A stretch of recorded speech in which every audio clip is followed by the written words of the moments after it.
Welcome back from an ad break, and now we have come to the end of our lesson.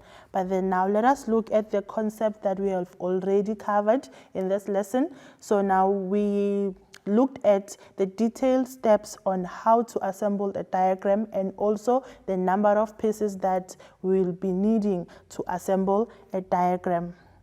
Now, the new terminology that you should be remembering is that manuals are detailed instructions or what the instruction mean or represent using everyday language, and assemble is whereby now you will build up an object based on the instructions provided.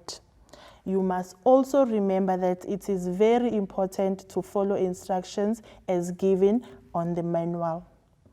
Now we have a challenge question whereby now you are to write detailed instructions on how to assemble this kids playhouse. So now you will be looking from the first picture up to the last picture, writing detailed instructions on how to have a complete kids playhouse.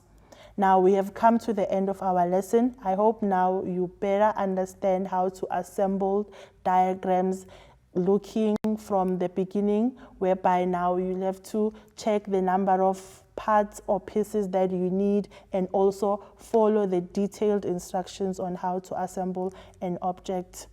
Thank you for joining me. I'll see you again next time.